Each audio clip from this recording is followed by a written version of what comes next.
சத்திய வேதம் பக்தரின் கீதம், சுத்தர்கள் போகும் பாதையின் தீபம், உத்தம மார்க்கம் காட்டும். சத்திய வேதம்.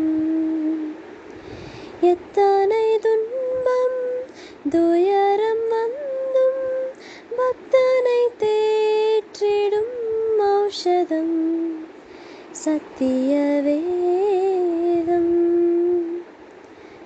நித்தம் விரும்பும் கர்த்தர் வசனம், சுத்தம் பசும் பொன் தெளிந்திடும் தேன், இதயம் மகிழும் கண்கள் தெளியும், இருண்ட ஆத்மா உயிரடையும் சத்திய வேதம்.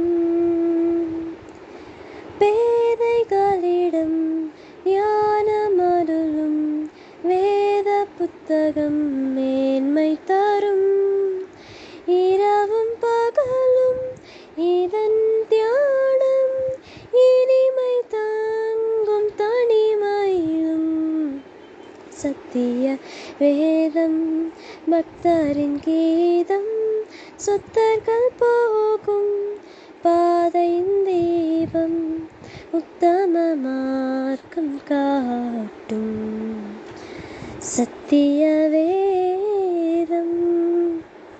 வேத பெரியார் தேவ புதல்வர், சேதமடையார் நடந்திடுவார், இலைகள் உதிரா மரங்கள் போல இவர்கள் நல்ல கனி தருவார் சத்திய வேதம் பக்தரின் கீதம், சுத்தர்கள் போகும் பாதையின் தெய்வம், உத்தம மார்க்கம் காட்டும் சத்திய வேதம்.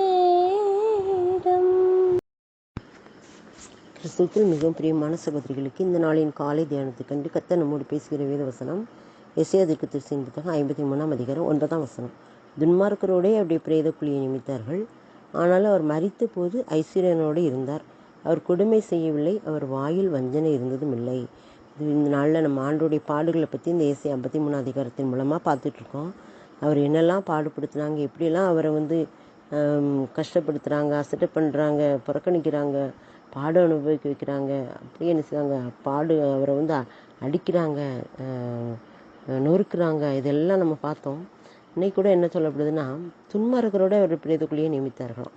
அப்படின்னா கள்ளர்கள் மத்தியில் அவர் கள்ளன் போல தொங்கினார் என்று சொல்லி நம்ம பார்க்குறோம்.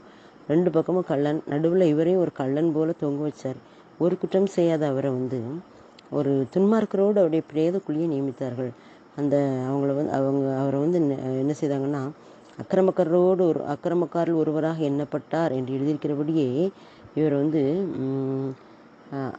அக்கிரமக்காரரோடு சேர்த்து சிலுவையில் அடித்தாங்க, அவங்களோடு சேர்த்து பிரேதக்குழியை நியமிக்கிறாங்க. ஆனாலும் அவர் மரித்த போது ஐஸ்வர்யனோடு இருந்தார். ஆனால் இவங்க அவரை அற்பமாக நினச்சாங்க. ஆனால் ஆண்டு அவருடைய திட்டத்தின்படி கடைசி நேரத்தில் அவருடைய பிரேதத்தை வைக்கிறதுக்கு ஒரு புது கல்லறை ஆயத்தம் பண்ணி அங்கே வச்சுருந்தார். யோசேப்பு என்ற அரிமத்தியவரனாகி யோசேப்பு அவர் புதுசாக ஒரு கல்லறை கட்டியிருக்கேன், அதில் கொண்டு போய் என்னுடைய இயேசு வச்சுக்கிடுவேன் அப்படின்னு சொல்லிட்டு அவர் ரகசியமாக இருப்பான். ஆண்டவர் தேடிட்டு அவன் கொண்டு போய் அவரை என்ன செய்தான், அந்த இடத்துல வச்சிருவான். அப்படியாக அவருக்கு அந்த மருத்துவத்தில் கூட மகிமை ஆண்டவர் கொடுப்பார். ஒரு ஐஸ்வர்யனுடைய கல்லறை அவனுக்கு கொடுத்தார். ஐஸ்வர்யனோடே அவர் இருந்தாராம். அவர் வஞ்சனை செய்யவும் இல்லை, அவர் கொடுமை செய்யவும் இல்லை, அவருடைய வாயில் வஞ்சனை இருந்ததும் இல்லை. அவர் இந்த உலகத்தில் வாழும்போது யாருக்கும் எந்த கொடுமையும் பண்ணலை, அவருடைய வாயிலிருந்து எந்த தீதான வார்த்தையும் வரலை. இது நமக்கு ஒரு எடுத்துக்காட்டாக இருக்குது. நம்முடைய வாயிலிருந்து எப்படிப்பட்ட வார்த்தைகள் வருது. நம்ம யாரும் கொடுமை செய்கிறோமா, இருதயத்தில் கூட நம்ம என்ன செய்யக்கூடாது, கொடுமை செய்யக்கூடாது. நம்ம மற்றவங்களுக்கு தீங்கான எண்ணங்கள் நினைக்கக்கூடாது. அப்புறம் அவங்களுக்கு வீணான வார்த்தைகளை என்ன செய்யக்கூடாது, பேசக்கூடாது. பொறாமை, எரிச்சல், கோபம் எல்லாவற்றையும் மற்றவங்க மேலே நம்ம காட்டக்கூடாது, எடுத்துடணும், அதை எடுத்து போட்டுடணும். அவருடைய பிள்ளைகளாக நம்ம இருக்கிறதுனால நாம் என்ன செய்யணும், அவரை போல மாறணும். அப்படித்தான் அவர், அதுக்காகத்தான் அவர் இந்த பாடுகளே படுதார். ஆனால் அவங்க என்ன செஞ்சாங்கன்னா, அவர் ஒரு அற்பமாக நினச்சி பிரேதக்குழியை கொண்டு அக்கிரமக்காரர்கள் ஒருவரோடு அவரை வச்சு அவங்களுக்கு கூட அவர் பிரேதக்குழியை நியமித்தாங்க. ஆனால் அவர் வந்து பிரேதக்குழியில் இருக்கல ஐஸ்வர்யனோடு அவர் இருந்தார். அவர் மரித்து என்ன செஞ்சார் அப்படின்னா அங்கே போய் காவலில் உள்ள ஆவிகளுக்கு பிரசங்கித்தார் என்று சொல்லி நம்ம பார்க்குறோம். ஏன்னா நோபா காலத்தில் கீழ்ப்படியாமல் போன ஆவிகள் மத்தியில் போய் இவர் என்ன செய்தார், பிரசங்கம் பண்ணுறாராம். அப்படிப்பட்ட ஒரு பெரிய கிருபை ஆண்டவர் என்ன செய்கிறார், பெற்றுக்கொள்கிறார். நாமும் கூட அவரை தேடுகிற பிள்ளைகளாக இருக்கும்போது மற்றவங்க நமக்கு கேடு செய்ய நினைச்சாலும் கூட அந்த கேட்டின் மத்தியிலும் நம்மை உயர்த்தி நன்மையால் நிரப்பி அவங்க முன்னால் தலை நிமிர்ந்து நடக்க செய்கிற ஆண்டவர் நம்முடைய ஆண்டவர். நாம் எப்படி இருக்கணுமா, நம்முடைய வாயிலும் கொடுமை வரக்கூடாது, வஞ்சனை வரக்கூடாது. அதுதான் ஆண்டவர் விரும்புகிறாரு. நம்முடைய எண்ணங்களில் கூட நாம் என்ன செய்யணும், மற்றவர்களை கெடுக்கிற காரியங்கள் நமக்குள்ளே என்ன செய்யக்கூடாது, இருக்கக்கூடாது. எப்போவுமே நம்ம நன்மையான காரியங்களே என்ன செய்ய நினைக்கணும், மற்றவங்களுக்கு ஜெபிக்கணும், மற்றவங்களுக்காக நம்ம நன்மை செய்ய முடிஞ்சால் செய்யணும், இல்லைன்னா அவங்களுக்காக ஜெபிக்கணும். இது தான் ஆண்டவர் விரும்புகிறார்.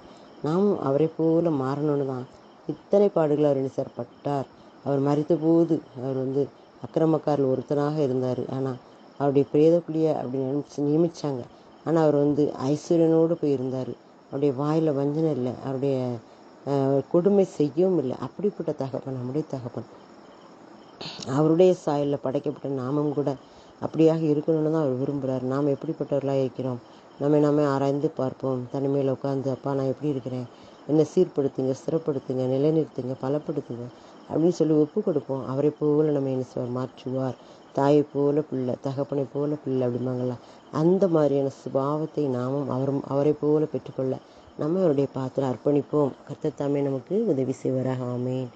மரித்து உயிர்த்தீரையா, மரணத்தை ஜெயித்தீரையா, மரித்து உயிர்த்தீரையா, மரணத்தை ஜெயித்தீரையா, மறுபடி வருவீரையா, ஒரு மாற்றம் தருவீரையா, மறுபடி வருவீரையா, ஒரு மாற்றம் தருவீரையா.